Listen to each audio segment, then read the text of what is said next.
Alright guys, let's look at factoring a sum of cubes here. So they're both perfect cubes. So we're going to have 2 terms and then 3 terms. So what goes in the first set of parentheses is what you would cube to get this. So that's t cubed. And then to get 8, that's 2 cubed. Then everything else in your problem comes from these two things. So in the first spot, you square that first term, so we get t squared. On the end, you square that one and you get 2 squared is 4. For the middle, you multiply the 2 together and we get 2t. Then we just put in the signs using SOAP, if you remember. S is the same, so the first sign is the same as the problem.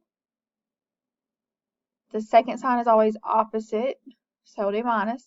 And the last sign is always positive, so it'll be plus. So that right here is your final answer. So let's do one more of these.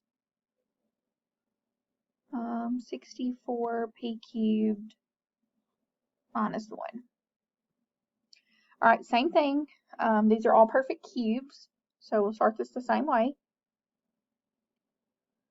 Okay, we need to know what you cube to get 64p cubed, and that's 4 to get 64 and p to get p cubed. Then to get 1, you cube 1. Then we're going to square 4p, and remember you're squaring the whole thing, so that's both of these, which means this will be 16p squared. Then you're going to square the last one. 1 squared is just 1. Multiply the 2 together. 4p times 1 is 4p. And then again, we're going to use SOAP. So same sign as the problem, it's minus.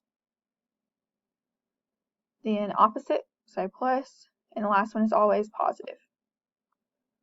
So this one is your answer.